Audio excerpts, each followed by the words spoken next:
नमस्कार साथियों, मैं अतुल भारत। और जैसा कि आप देख पा रहे हैं कि हमारे सामने अध्याय 6 नए प्रश्न नए विचार, ये कक्षा 6 की जो सामाजिक विज्ञान की पाठ्य पुस्तक है हमारे अतीत इतिहास की, उसका पार्ट 6 है। और इससे पहले के जो पार्ट हैं वह हम लोगों ने कर चुके हैं। उसकी जो वीडियोज है हमारे चैनल पर अपलोडेड है, उनके क्वेश्चन आंसर भी हम लोगों ने कर रखे हैं, वो भी लिखित रूप में।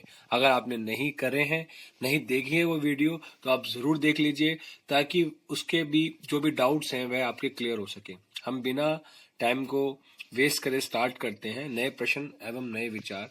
अगर आपने अब तक चैनल को सब्सक्राइब नहीं किया है, जरूर कर लीजिए। और बहुत सारे इंपॉर्टेंट टॉपिक्स रहते हैं वीडियो के अंदर, तो वीडियो को एंड तक जरूर देखिए। मैं आपको एक बहुत अच्छी चीज बताऊंगा जिसके द्वारा आपकी पढ़ाई बहुत अच्छी हो जाएगी। जो भी लोग कुछ भी काम करना चाहते हैं वह उसमें बेस्ट हो जाएंगे। तो प्लीज वीडियो को एंड तक जरूर देखिएगा। देखिए, अनगा निकली सैर पर। अनगा आज पहली बार, अनगा एक लड़की है जो यहाँ पे आप देख पा रहे हैं, गुड़िया है, ठीक है। और ये लड़की जो है ये सैर पर निकली। और अनगा आज पहली बार अपने विद्यालय की ओर से सैर पर जा रही थी, मतलब स्कूल की तरफ से जा रही है। इसके लिए उसने देर रात पुणे, मतलब जो कि एक महाराष्ट्र में एक शहर है, से वाराणसी उत्तर प्रदेश की ट्रेन पकड़ी। मतलब महाराष्ट्र अपने पुणे शहर से वह वाराणसी उत्तर प्रदेश में गई, बनारस भी से कहते हैं। स्टेशन पर अनगा को छोड़ने आई उसकी मां ने अध्यापिका से कहा, बच्चों को बुद्ध के बारे में बताने के साथ साथ उन्हें सारनाथ दिखाने भी ले जाइएगा। अब बुद्ध की कहानी यहीं पे पता लगेगा कि बुद्ध कौन है। और सारनाथ, जो कि एक जगह है, वह बुद्ध से जुड़ी हुई एक जगह है, वह कहाँ पर है और उसका क्या महत्व है। तो बुद्ध की कहानी। बुद्ध धर्म के संस्थापक सिद्धार्थ थे, जिन्हें गौतम के नाम से भी जाना जाता है। उनका जन्म लगभग 2500 वर्ष पूर्व हुआ। तब आप समझ लीजिए कि अब आप इससे समझ सकते हैं कि 2021 अभी चल रहा है, और 2021 और ये 2500 वर्ष पूर्व, ठीक है, 2021 अभी चल रहा है। आप इसमें से आप ये देखिए कि 2000 तो यही माइनस हो जाएंगे, तो मतलब ईसा के जन्म से 400, मतलब 480 वर्ष पूर्व की बात हो रही है। 480 वर्ष पूर्व की बात हो रही है, ठीक है। तो 480 ईयर्स अगो, 480 बीसी में, बिफोर क्राइस्ट, ठीक है, बिफोर क्राइस्ट के समय में किसका जन्म हुआ था? बुद्ध का जन्म हुआ था, जिनका जो असली नाम था वह सिद्धार्थ था।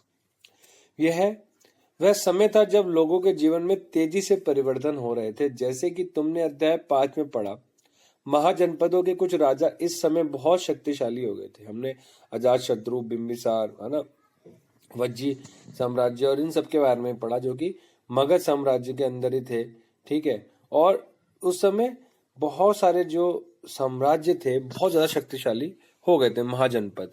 हजारों साल के बाद फिर से नगर उभर रहे थे। गांवों के जीवन में भी बदलाव आ रहा था। अध्याय 9 देखो, हम अध्याय 9 में देखेंगे। बहुत से विचारक इन परिवर्तनों को समझने का प्रयास कर रहे थे, मतलब कोशिश कर रहे थे कि भैया ये जो परिवर्तन हो रहे हैं, जो ये चेंजेस हो रहे हैं, कैसे हो रहे हैं। वे जीवन के सच्चे अर्थ को भी जानना चाह रहे थे। बुद्ध क्षत्रिय थे तथा शाक्य नामक एक छोटे से गण से संबंधित थे। युवावस्था में ही ज्ञान की खोज में उन्होंने घर के सुखों को छोड़ दिया। मतलब क्या था भैया कि वह ज्ञान चाहते थे, वो चाहते थे कि क्या है ज्ञान, क्या है सत्य, क्या है। उसके लिए उन्होंने क्या किया, अपने युवा अवस्था में जब वे यंग थे, उसी एज में उन्होंने अपने घर को छोड़ दिया और सुखों को छोड़ दिया। मतलब राजमहल में रहते थे, अच्छे कपड़े थे, सब कुछ था, नौकर चाकर सब थे, लेकिन सब छोड़ दिया। अनेक वर्षों तक वे भ्रमण करते रहे। भ्रमण मतलब घूमना, इधर से उधर, एक जगह से दूसरी जगह वे घूमते रहे, तथा अन्य विचारकों से मिलकर चर्चा करते रहे। मतलब और भी जो विचारक थे उनसे मिलकर वह चर्चा करते रहे। अंततः ज्ञान प्राप्ति के लिए उन्होंने स्वयं ही रास्ता ढूंढने का निश्चय किया। मतलब जब उनको ज्ञान नहीं मिला तो सोचे कि अब खुद ही जरा ढूंढना पड़ेगा। इसके लिए उन्होंने बोध गया कहाँ है? बिहार में। जो लोग बिहार से जुड़े हुए उनको पता है कि बोध गया बिहार में है। बिहार में एक पीपल के नीचे कई दिनों तक तपस्या की। अंततः उन्हें ज्ञान प्राप्त हो गया, मतलब उनको लास्ट में ज्ञान मिल गया। इसके बाद से वे बुद्ध के रूप में जाने गए। असली नाम क्या था? सिद्धार्थ, है ना। यहाँ से वे वाराणसी के निकट स्थित सारनाथ गए। अब देखिए आपको एक बात पता लगेगी कि बिहार और उत्तर प्रदेश साथ साथ जुड़े हुए दोनों राज्य, हम भूगोल में भी देखते हैं भारत के नक्शे में, और ज्यादा दूर नहीं है। तो वह कहाँ गए? बोध गया से कहाँ गए? बोध गया से वह गए सारनाथ में। ठीक है, कहाँ गए? सारनाथ में, जहां उन्हें पहली बार उपदेश दिया। मतलब आपको पता लग गया कि पहली बार जो उपदेश दिया वह सारनाथ में दिया था उन्होंने। खुशीनार में मृत्यु से पहले का शेष जीवन उन्होंने पैदल ही एक स्थान से दूसरे स्थान की यात्रा करने और लोगों को शिक्षा देने में व्यतीत किया।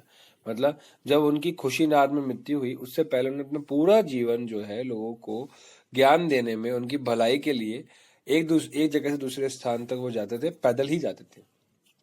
बुद्ध ने शिक्षा दी कि यह जीवन कष्टों और दुखों से भरा हुआ है और ऐसी हमारी इच्छा और लालसाओं जो हमेशा पूरी नहीं हो सकती। मतलब जो हमारा लालच है, हमारी इच्छाएं ऐसी कि भाई हमें ये चाहिए, हमें वो चाहिए, और वो पूरी भी नहीं हो सकती, के कारण होता है। मतलब जो भी हमारे जीवन में दुख है, जो भी कष्ट है, वो इसलिए होते हैं क्योंकि हमारी जो इच्छाएं हैं वो ऐसी हैं जो पूरी नहीं हो सकती।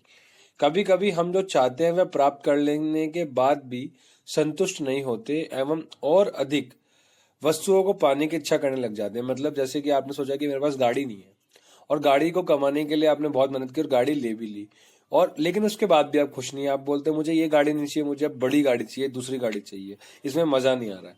तो आपकी इस प्रकार की जो इच्छाएं हैं वह आपको दुख देती है। बुद्ध ने इस लिप्सा को तजहा तृष्णा कहा है। बुद्ध ने शिक्षा दी कि आत्म संयम अपनाकर हम ऐसी लालसा से मुक्ति पा सकते हैं। मतलब अपने आप पे संयम पाके, अपने आप पर नियंत्रण पाकर हम ऐसी लालच से, ऐसी लालसा से हम मुक्ति पा सकते हैं, उससे आजाद हो सकते हैं। उन्होंने लोगों को दयालु होने, मतलब भाई आप दया करें, लोगों से प्रेम से बात करें, लोगों पे प्रेम रखें तथा मनुष्यों के साथ साथ जानवरों के जीवन का भी आदर करने की शिक्षा दी। उन्होंने सिर्फ इंसानों के जीवन पे सिर्फ इंसानों से अच्छे से बात ना करें, अच्छे से व्यवहार ना करें, जानवरों से भी करें, ऐसी शिक्षा बुद्ध ने समाज को दी।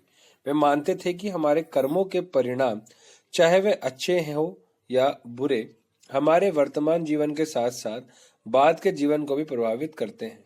बुद्ध ने अपनी शिक्षा सामान्य लोगों की प्राकृतिक भाषा में दी। प्राकृत भाषा थी उस समय, प्राकृत भाषा चलती थी, हिंदी, संस्कृत, और ये इसी का एक रूप है, लेकिन थोड़ी सी डिफरेंट हुआ करती थी। इससे सामान्य लोग भी उनके संदेश को समझ सके।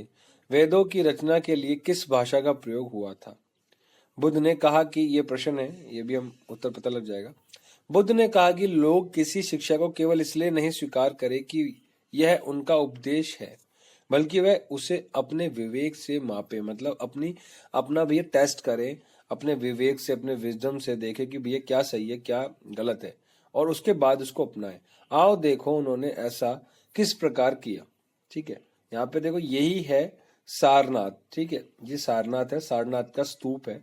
आप यहाँ पे देख लिए कि इस इमारत को स्तूप के नाम से जाना जाता है। जो ये सामने स्तूप है, ये ब्लैक एंड व्हाइट में फोटोग्राफ है, बहुत सुंदर है और मिट्टी के रंग का है, गेरुए रंग का है। मैं गया हुआ हूँ अपने टीम के साथ में, अपने इवन अपने कॉलेज में भी मैं गया हुआ था। तो आप देखेंगे कि यहीं पर बुद्ध ने अपना सर्वप्रथम उपदेश दिया था। इसी घटना की स्मृति में यहाँ स्तूप का निर्माण किया गया। अध्याय 11 में तुम इन स्तूपों के बारे में और अधिक पढ़ोगे। अभी हम आगे और पढ़ेंगे, लेकिन यही वो सारनाथ का स्तूप है जहां पर इस जगह पर बुद्ध ने क्या कहते हैं उपदेश दिया था, और बाद में यहाँ पे ये स्तूप बना दिया गया। ठीक है, उनकी याद में कि उन्होंने यहाँ पे क्या दिया था, यहाँ पे उन्होंने उपदेश दिया था। इस प्रकार से आपको बहुत सारे स्तूप मिलेंगे। सांची का स्तूप है, जहां भी स्तूप इस प्रकार से, ये सब गौतम बुद्ध की याद में ही बनाए गए। वहां पे जो कुछ ना कुछ जरूर बौद्ध ग्रंथ से जुड़ा हुआ एक कोई ना कोई चीज है। अब देखिए, कीसा गौतमी की कहानी। कौन थे, क्या है, अब पता लगाते हैं। यह बुद्ध के विषय में एक प्रसिद्ध कहानी है। एक समय की बात है, कीसा गौतमी नामक एक स्त्री का पुत्र मर गया। इस बात से वह इतनी दुखी हुई कि वह अपने बच्चे को गोद में लिए नगर की सड़कों पर घूम घूम कर लोगों से प्रार्थना करने लगी कि कोई उसके पुत्र को जीवित कर दे। किसी मरे हुए बच्चे को कोई कैसे जीवित कर सकता है, आप देखिए। लेकिन वह इतनी ज्यादा परेशान हो गई क्योंकि उसका बच्चा जो है वो मर गया, और वह लोगों के पास जा जाके बोलने लगी कि मेरे पुत्र को कोई जीवित कर दे। एक भला व्यक्ति उसे बुद्ध के पास ले गया। लेकिन अब देखिए, बुद्ध तो आत्म साक्षात्कारी थे, बहुत बड़े योगी थे, उनके पास तो ज्ञान था। बुद्ध ने कहा, मुझे एक मुट्ठी सरसों के बीज लाकर दो, मैं तुम्हारे पुत्र को जीवित कर दूंगा। खीसा गौतमी बहुत प्रसन्न हुई, पर जैसे ही वह बीज लाने के लिए जाने लगी, तभी बुद्ध ने उसे रोका और कहा, ये बीज एक ऐसे घर से मांग कर लाओ जहां किसी की मृत्यु ना हुई हो, जहां पर किसी भी व्यक्ति की मृत्यु ना हुई हो, कोई भी आज तक नहीं मरा हो। किसा गोमती एक दरवाजे से दूसरे दरवाजे गई, लेकिन वह जहां भी गई उसने पाया कि हर घर में किसी न किसी के पिता, माता, बहन, भाई, पति, पत्नी, बच्चे, चाचा, चाची, दादा या दादी की मृत्यु हुई थी। बुद्ध दुखी माँ को क्या शिक्षा देने का प्रयास कर रहे थे? देखिए, कीसा गोमती को बुद्ध ये शिक्षा देने का प्रयास कर रहे थे कि इस जीवन में जो भी आया है, जिसका भी जन्म हुआ है, उसकी मृत्यु होना निश्चय है। जो आया है वह जरूर जाएगा। तो आपको जरूर वियोग होगा, जरूर परेशान होगा, जरूर दुख होगा, लेकिन सत्य यही है कि जो आया है वह जरूर जाएगा। इसलिए गौतम बुद्ध ने उनको बोला कि ऐसे घर से सरसों के बीज लेके आओ जहां पे किसी की मृत्यु ना हुई हो, और ऐसा संभव नहीं है। तो वह उनको यही शिक्षा देने का प्रयास कर रहे थे कि जो आया है वह जाएगा, उसकी मृत्यु आ चुकी थी, इसलिए वह अब चले गया। तो आगे चलते हैं हम उपनिषद पे।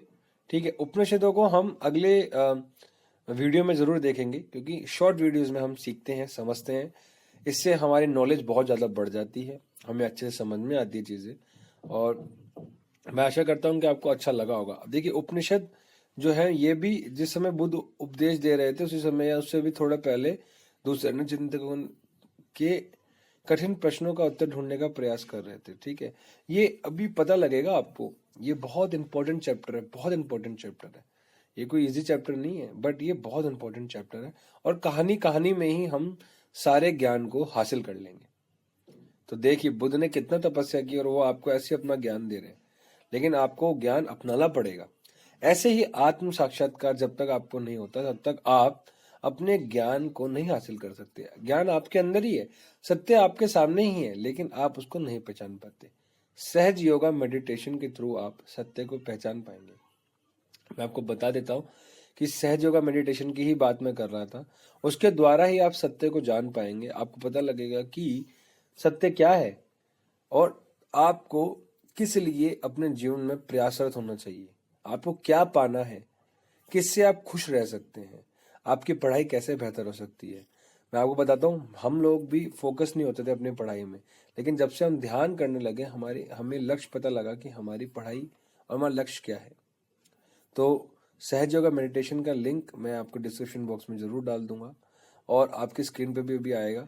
प्लीज आप जरूर उस पर जाइएगा, वेबसाइट्स के थ्रू जाइएगा। ये ऑलवेज फ्री है, कभी भी इस पे कोई पैसे नहीं लिए जाते। आप यूट्यूब पे भी सहज योगा ध्यान से जुड़कर आप पता लगा सकते हैं कि आपके जीवन का लक्ष्य क्या है। जरूर ज्वाइन कीजिएगा, जो भी अभिभावक, शिक्षक, छात्र देख रहे हैं, और उन सब लोगों से मेरा अनुरोध है, एक बार जरूर प्रयास कीजिएगा। बहुत अच्छी चीज है और आपको बहुत ज्यादा लाभ होएगा। आपके साथ आपकी जन्मी हुई शक्ति है, बस आपको उसको महसूस करना है। तो डिस्क्रिप्शन बॉक्स में जाकर जरूर आप देखिएगा, और ये लिंक्स आपके लिए।